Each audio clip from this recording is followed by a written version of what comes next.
A very good morning to all of you. Today we will start a new topic in sampling, that is determination of sample size. Sample size क्या होता है कि जो research हम करने जा रहे हैं उसके लिए जो हम सैंपल कलेक्ट करेंगे वो कितना लें। एक छोटा सा जनरल सा मैं 2 नंबर के अकॉर्डिंग एक क्वेश्चन बताने जा रही हूँ आपको।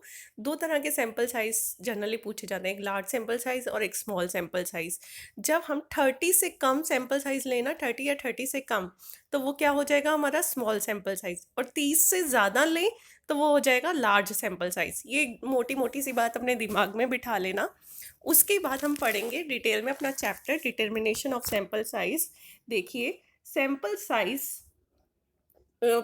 बनाते वक्त या चूज करते वक्त 2 पॉइंट्स आपने ध्यान में रखने हैं। कौन से 2 पॉइंट ध्यान में रखने हैं? सबसे पहले, whether the population is homogeneous और it is heterogeneous. 2 point, homogeneous है या हेट्रोजीनियस। पॉपुलेशन क्या होती है?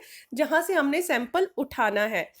होमोजीनियस मतलब एक जैसी। क्या पॉपुलेशन एक जैसी है, मतलब सारी पॉपुलेशन एक ही जैसी करेक्टरिस्टिक्स पोजेस कर रही हैं, या फिर हेट्रोजीनियस, अलग अलग करेक्टरिस्टिक्स हैं, अलग अलग फीचर्स हैं। क्लियर? देखो क्या फर्क पड़ता है होमोजीनियटी का या हेट्रोजीनिटी का। अगर पॉपुलेशन होमोजीनियस है तो हमारा स्मॉल सैंपल भी काफ़ी होता है, क्योंकि मान लो सारी पॉपुलेशन की करेक्टरिस्टिक्स एक जैसी हैं, तो हमने स्मॉल सैंपल भी उठाया ना, तो उससे भी हमें हमारे रिजल्ट ठीक आएंगे, क्योंकि वो स्मॉल जो सैंपल होगा वो पूरी की पूरी करेक्टरिस्टिक्स को रिप्रेजेंट करेगा। वहीं पर अगर हमारा जो पॉपुलेशन है वो हेट्रोजीनियस है, मतलब अलग अलग फीचर, अलग अलग करेक्टरिस्टिक्स, तो हमें क्या करना पड़ेगा, जो सैंपल है वो क्या उठाना पड़ेगा, ज़्यादा बड़ा उठाना पड़ेगा। क्यों? क्योंकि हमें सैंपल जितना बड़ा लेंगे उतने ही ज़्यादा हमारे सैंपल से अलग अलग करेक्टरिस्टिक्स निकल कर आएंगी पॉपुलेशन की। तो होमोजीनिटी है तो हमारा स्मॉल सैंपल में काम चल जाएगा, हेट्रोजीनिटी है तो हमें सैंपल साइज लार्ज उठाना पड़ेगा। अब हम बात करेंगे calculation of the sample size, कि हम सैंपल साइज को कैलकुलेट करेंगे। अब यहाँ भी जब हम सैंपल साइज कैलकुलेट करने लगे ना, तो 2 बातें ध्यान में रखनी है। वो 2 बातें क्या क्या हैं? एक है कॉन्फिडेंस इंटरवल और दूसरा है कॉन्फिडेंस लेवल। मैं दोनों के बारे में बताऊंगी कि कॉन्फिडेंस इंटरवल क्या होता है और कॉन्फिडेंस लेवल क्या होता है।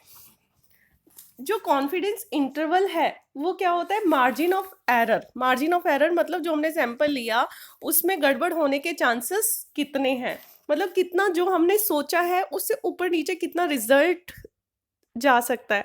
जैसे आपने इलेक्शन के बाद एग्जिट पोल सुने होंगे ना, एग्जिट पोल मतलब इस पार्टी की इतनी सीट्स आ सकती हैं, इस पार्टी की इतनी सीट, बीजेपी की इतनी सीट्स आएंगी, कांग्रेस की इतनी आएंगी, आम आदमी पार्टी की इतनी आएंगी। और जनरली आपने देखा होगा कि जब फाइनल रिजल्ट आता है एग्जिट पोल्स का, तो प्लस कुछ रेंज जाती है कि थोड़ा सा ऊपर नीचे हो जाता है, बाकी उसी के आसपास रहता है रिजल्ट। तो यही हमारा कॉन्फिडेंस इंटरवल हो गया। ठीक है, इसके अंदर क्या है? Marge it is also called margin of error is the plus और minus figure usually reported in newspaper और television opinion poll called result. जब रिजल्ट, जैसे मैंने तुम्हें एग्जिट पोल का एग्जांपल बताया, जैसे कि मान लो हम कॉन्फिडेंस इंटरवल 4% का लेकर चल रहे हैं, ठीक है, और हमने क्या माना है कि 47% अपने सैंपल साइज का हमारा रिजल्ट है। तो जो हमारा रिजल्ट आएगा ना वो ऊपर नीचे कितना हो सकता है? 4% का कॉन्फिडेंस इंटरवल लिया, या तो 4% कम होएगा या 4% ज़्यादा, वही या तो 47% माइनस 4% या 47 प्लस 4%, मतलब इसी रेंज के अंदर हमारा रिजल्ट घूमेगा। Clear? Confidence interval exit poll से आपको ध्यान रहेगा, जो इलेक्शन के बाद एग्जिट पोल न्यूज़ चैनल्स दिखाते हैं। उसके बाद आ जाओ कॉन्फिडेंस लेवल। कॉन्फिडेंस लेवल क्या बताता है हमें कि जो हमारा रिजल्ट है, ठीक है, वो कितना परसेंटेज हमारा ट्रू रिजल्ट होगा, मतलब जितना जो हम पॉपुलेशन में से अपना सैंपल उठाया वो कितना हमें सही रिजल्ट देगा। जैसे कि अगर हम 95% कॉन्फिडेंस लेवल लेकर चलें, इसका मतलब क्या होगा कि हम 95% श्योर हैं कि हमारा रिजल्ट 99% सर्टेन होगा, कि हमारा रिजल्ट क्या है, 95% सर्टेन। मतलब रिस्क के कितने चांसेस हैं, कितने परसेंट गड़बड़ी को हम छूट दे रहे हैं? 5%। 95 कॉन्फिडेंस लेवल मीन्स कि हमारा रिजल्ट एक्यूरेट होगा, 95% हम लोग श्योर हैं, 5% ऊपर नीचे जा सकता है। क्लियर है?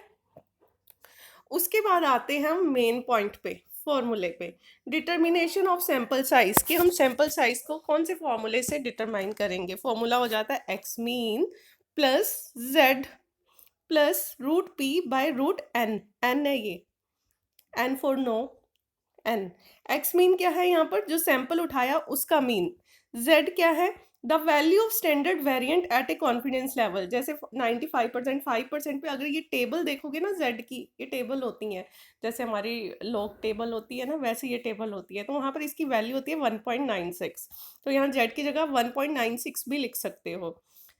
और जो हमारा ये एन है, ये साइज ऑफ द सैंपल हो गया, जो नीचे एन है ना डिनोमिनेटर में। और पी हो गया standard deviation of the population, जो जितनी पॉपुलेशन है, पूरी की पूरी पॉपुलेशन हमारी क्या हो गई, पी। जो हमारा सैंपल हो गया, सैंपल मीन हो गया, वो एक्स मीन से हमने डिनोट कर दिया। जेड क्या हो गया, स्टैंडर्ड वेरिएंट और value at the confidence level. और एन हो गया साइज ऑफ द सैंपल। और आपका पी हो गया standard deviation of the population. ये फॉर्मूले में वैल्यू पुट कर दोगे, आपका सैंपल साइज निकल कर आ जाएगा। अब हम नेक्स्ट टॉपिक करेंगे, बहुत ही इंपॉर्टेंट टॉपिक है, factor that should be considered while deciding the sample size. जब हम सैंपल साइज डिसाइड करेंगे तो कौन कौन से फैक्टर्स ध्यान में रखेंगे। देखिए, first point, size of the universe. जितना बड़ा यूनिवर्स का साइज होगा उतना बड़ा हमारा सैंपल साइज होगा। मतलब यूनिवर्स जितना लार्ज उतना बड़ा हमारा सैंपल। उसके बाद है the resources available. Resources available में क्या बताओगे आप, कि आपके पास कितने रिसोर्सेज अवेलेबल हैं। अगर आपके पास वास्ट रिसोर्सेज हैं, बहुत सारे रिसोर्सेज हैं, तो आपको लार्ज सैंपल लेना पड़ेगा। अगर आपके पास रिसोर्सेज की कमी है तो आप क्या करोगे, आप उसके अकॉर्डिंग अपना जितना बनता है स्मॉल सैंपल ही लोगे। Next, degree of accuracy required, कि आपको कितनी एक्यूरेसी चाहिए अपने रिजल्ट में सैंपल लेने के बाद। तो हमने एक प्रिंसिपल पढ़ा था कि larger should be the sample size for accuracy, कि जितना बड़ा हमारा सैंपल साइज होगा उतने हमारे रिजल्ट ठीक होंगे। ये हमने पढ़ा था ना, law of inertia of scale, starting में सैम्पलिंग में।